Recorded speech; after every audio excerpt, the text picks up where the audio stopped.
sides. Two-tone green splinter finish on the wings and fuselage top.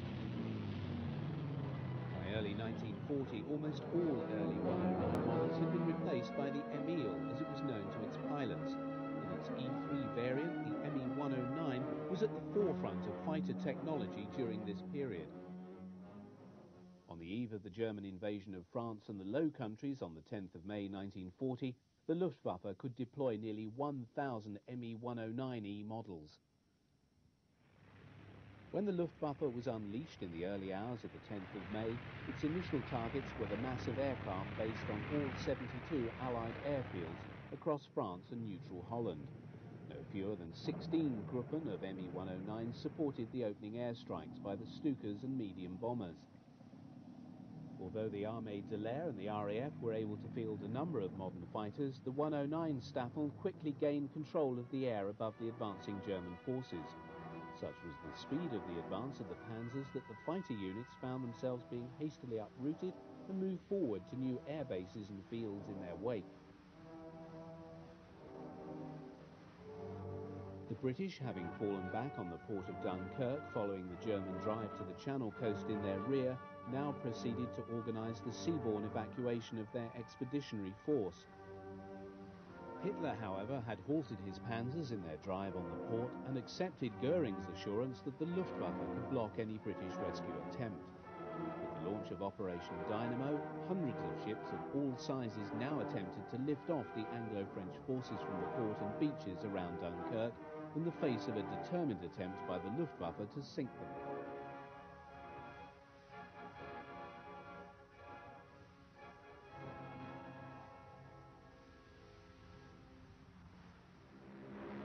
The subsequent commitment of the Jagergruppen in support of the raids by Heinkels, Dorniers and Stukas now brought about the fiercest air fighting of the French campaign. The ME 109s now found themselves drawn into combat for the first time against the Spitfire, as the RAF tried its utmost to create a protective umbrella over the beaches of Dunkirk. However, the rate of the German advance was beginning to tell on the fighter units. Serviceability among the 109s was becoming problematic. Fuel shortages were occurring.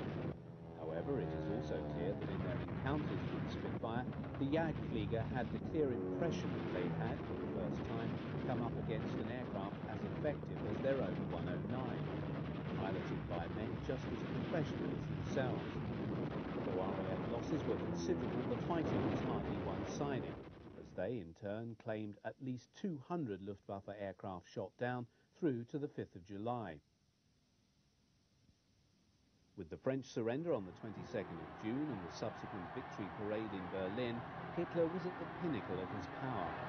Even as he acknowledged the acclaim of his grateful people, he knew that the British government had rebuffed all overtures for a peaceful settlement with Germany and had determined to fight on.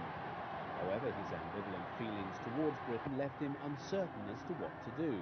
But by the 16th of July, he had made up his mind.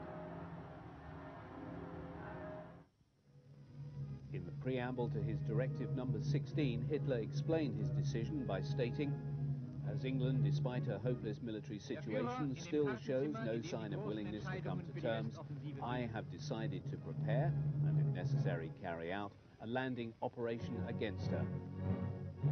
Given the code name Sea Lion, all, however, turned on the proviso that air superiority can be obtained.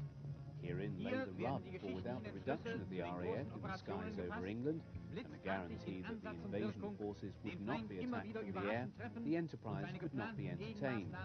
Goering, however, was confident the Luftwaffe was up to the task. The formal beginning of the campaign against Britain finally began on the 13th of August 1940.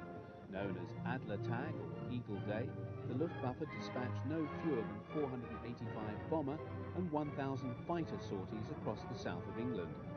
Although much of the attrition among the single-engine fighter formations had been made up, the number of Bf 109s available stood at some 760 machines, somewhat less than on the 10th of May. The 1st and 2nd Staffel of Jagdgeschwader 3 Richthofen was based at Beaumont-le-Roger, and the 3rd Staffel at Le Havre. As with most other 109 units in the early phase of the battle, they mainly operated free hunt sorties over the south of England, designed to locate and destroy the opposing RAF fighters.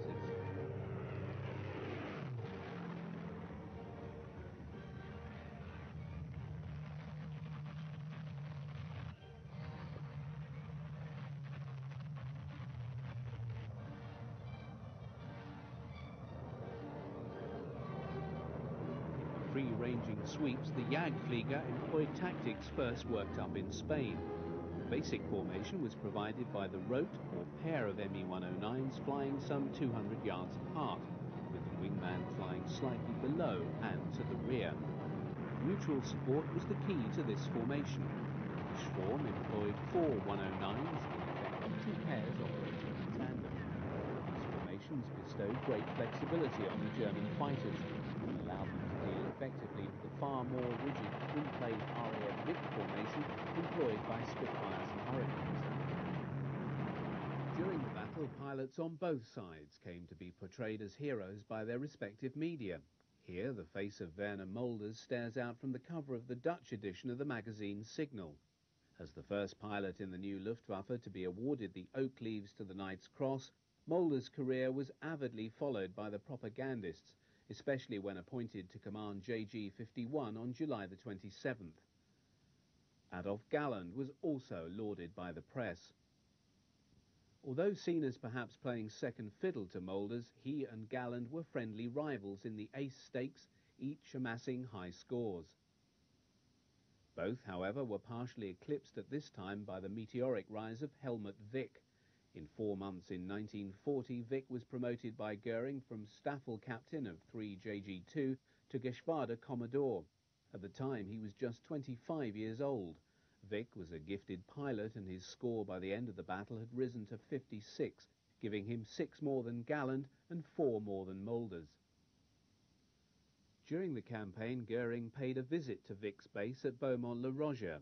As the air battle over England progressed, Goering began to express much unhappiness to the fighter commanders over the very high losses suffered by the bombers. The Stuka had been shown to be highly vulnerable. The concept of the heavy escort fighter had been found to be wanting in the high losses experienced by the Me-110, and the bombers were being shot down in large numbers by the RAF. Goering now demanded that his fighter commanders change their tactics. Wick, however, would die over the Channel in November. As for many German Jagdflieger who crashed into the Channel, rescue would be by HE-59 seaplanes marked with red crosses, even though the RAF regarded them as legitimate targets.